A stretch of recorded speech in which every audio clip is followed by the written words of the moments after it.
So mga klasikal, nawala ka sa bundok, sa kagubatan. Yung dala mo lang ay isang kapirasong papel at isang itlog. Paano mo lulutuin yung itlog?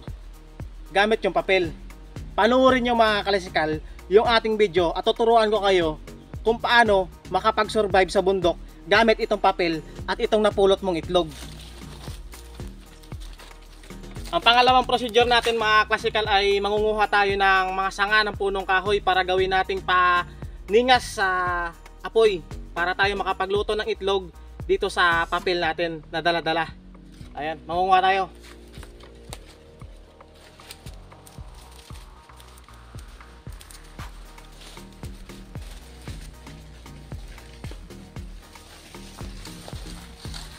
Matapos makapagkuha tayo mga klasikal ng ating mga kahoy na pang gawing gatong, ay ang gagawin naman natin dito ay puputol-putulin ng maiiksi lang para mabilis maningasan at mabilis maguling at makapagluto tayo ng ating itlog sa papel. Ito sa sitwasyon natin ngayon mga klasikal ay may dala tayong itak para mabilis natin maputol-putol itong mga sanga ng punong kahoy na gagamitin natin pampaninga sa apoy. Pero may option din mga klasikal kung wala kayong dalang itak o kahit anong pamutol sa bundok, pwede naman natin putol-putulin itong mga sanga. Kasi maliliit lang naman to at mabilis naman mapagpaningasan ng apoy ito. Ayan. Ayan. Gagamitan natin ang itak para mas mabilis.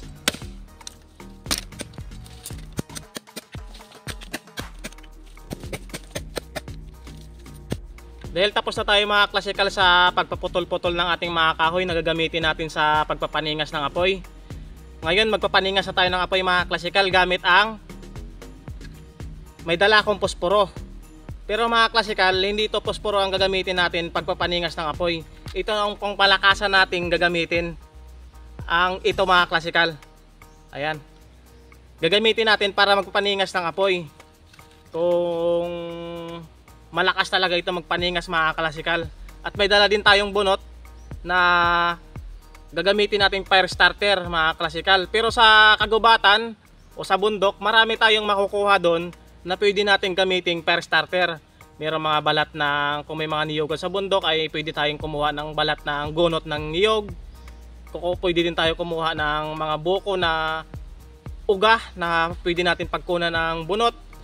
At pero pagkabundukan na talaga mga klasikal ay pwede tayong kumuha ng mga patay na mga maliliit na sanga. Ayan, may mga damo na pwede natin gawing fire starter. At mayroon ding mga balat ng punong kahoy na mas mabilis din makapagpaningas ng apoy. Ayan mga klasikal. So magpo-proceed na tayo mga klasikal sa pagpapaningas ng apoy at susubukan natin itong dala-dala ko mga klasikal. Ayan. So ito na po mga klasikal, susubukan na natin magpapaningas ng apoy. Ayan.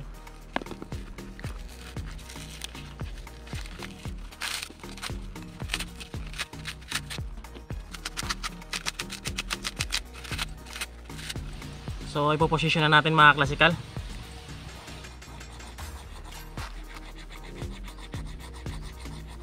Kailangan mga klasikal ay kakaskasin muna natin tong pansinin din natin para may matatanggal na pino at yun na magsisilbing fire starter. Magkikislap yun at magkisindi.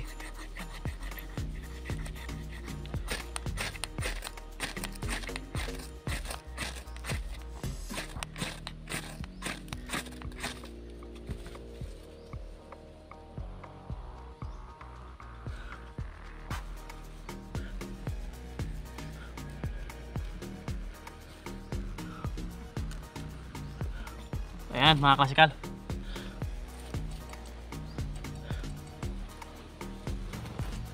Yan legit oh. Sumisit. Ayan mga klasikal, legit na legit yung nabili nating paninde. Ayan mga klasikal. Napakalupit. Malakas ito kahit na basa na. Hindi tulad ng posporo na pag nabasa wala na. Wala nang pakinabang kahit ang lighter. Hindi din maasahan sa pagdating sa bundok. Ayan mga klasikal oh. Apoy na. Mga klasikal. Lakas mapoy.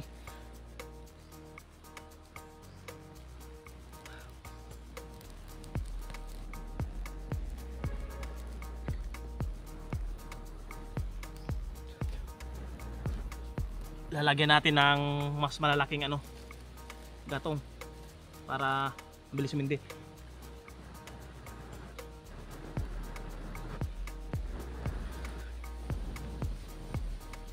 Yan.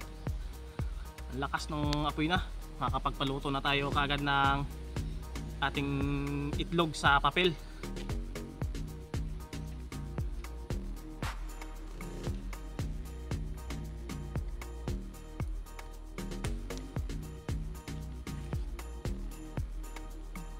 So, ang paggawa natin mga klasikal ng ating kawali na papel ay ganito lang yan mga klasikal. I-fold lang ng ganito para ka lang gumagawa klasikal na ng bangka. Ayan. Fold.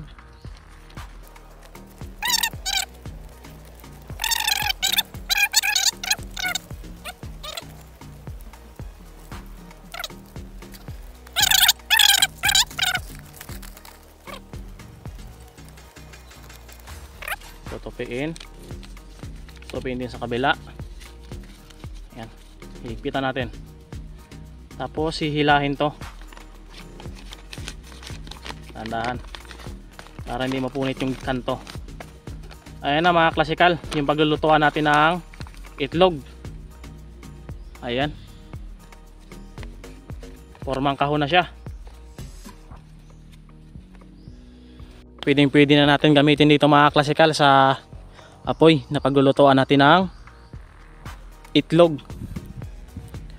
Tapos yung apoy na yan, papababagahin natin yan mga klasikal para hindi masunog itong ating papel na gagamitin natin sa pagpagawa ng pagpiprito ng itlog.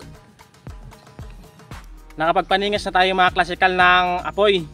Ang susunod natin kakailanganin mga klasikal ay itong kahoy. Yan, na merong paway. Pwede din mga klasikal, isang peraso lang itong kukunin nyo. Kaso nga lang kinuha ko ay 4. Ayan, 4 ito mga klasikal na paway. Dahil para mas mapabilis yung pagluto mo mga klasikal at hindi ka masyado mainitan. Pwede din putol-putolin to, paway na lang ang kukunin mo. Ayan, mas mahaba yung tangkay, paway sa taas. Para may purpose to mga klasikal, bakit ito yung gagamitin natin para sa ating pagluluto ng itlog sa papel. At may purpose din tong dulo, bakit ganito to mga klasikal, ipapakita ko sa inyo. So ipoposisyon natin mga klasikal itong 4 na way dito sa ating paglulutuan ng itlog sa papel. Pero optional din to mga klasikal kung gagamit kayo nito.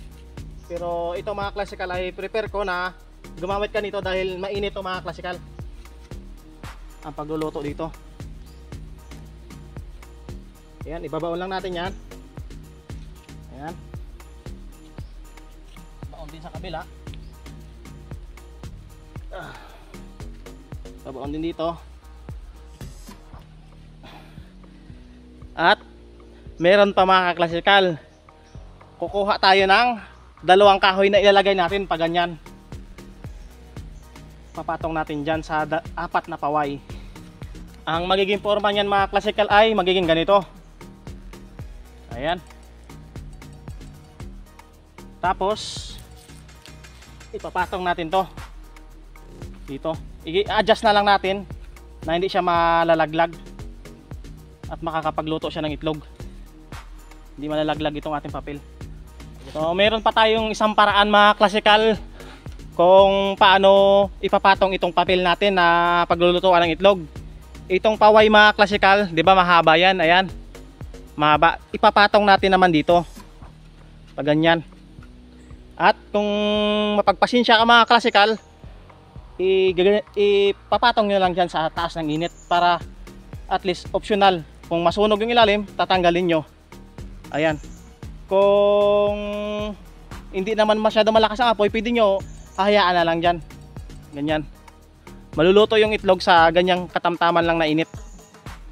Yan mga klasikal. Ayan na mga klasikal, nakaporma na yung ang ating patungan sa pagluluto. Hinihintay na lang natin na magbaga na lang yan, uling na lang ang maiiwan, hindi na siya mag-uusok. So ang susunod mga classical ay napag-isipan ko na mas maganda ito mga classical. Lalagyan ito ng dalawa dito na kahoy na pangkalang at ito dito ipapatong na lang para mas malupitang kung tingnan mga classical. Ayan.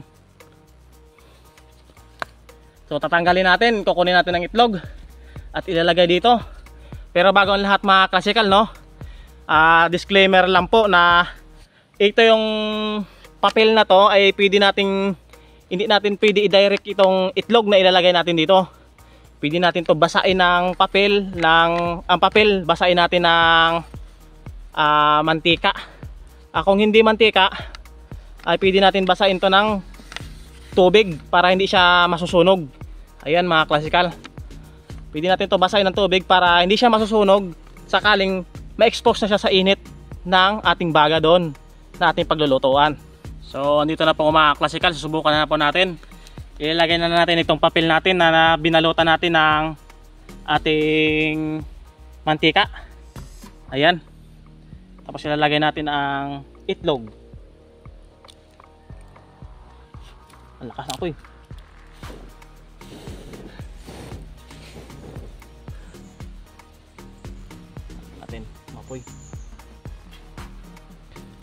Mapoy. Ayan. Hintayin na lang natin na maluto siya. At ipapakita ko sa inyo kung ano ang finished product nito mga classical.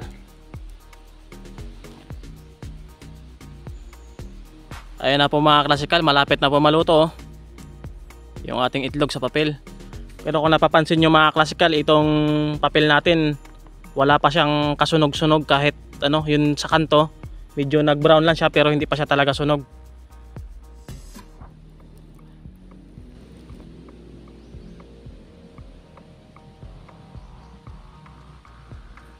Magbabubbles mga classical.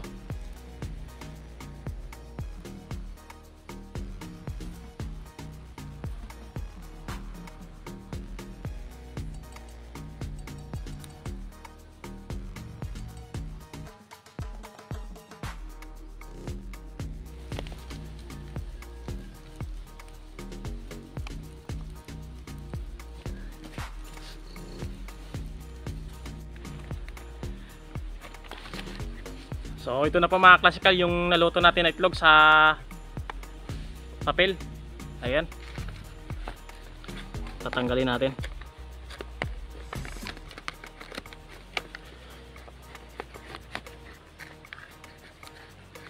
Wow, luto na luto. Ayan mga classical lutong luto. Pagdating kasi mga classical sa survival, wala nang arte-arte pa. Atak. Ayan ayun naluto natin. Kainin natin. Sarap.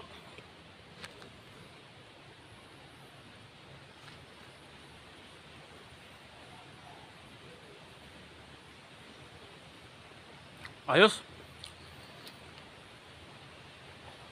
Sa susunod natin video mga classical ay magluluto tayo ng bigas sa damit. Gamit yung damit. Magluluto tayo. Abangan nyo mga classical sa susunod nating upload na patungkol pa rin sa survival. Magluluto tayo ng bigas gamit ang damit. Kaya kung nagustuhan nyo mga classical yung video natin, kung may natutunan kayo sa pagluto ng itlog gamit yung papel, lalo na sa mga survival, magagamit nyo ito, comment lang kayo mga classical sa baba para mas marami pa tayong mga video tungkol sa survival at mga tips para makapag-survive tayo sa kagubatan kung nasa kailangan na natin mga classicals mag-survive.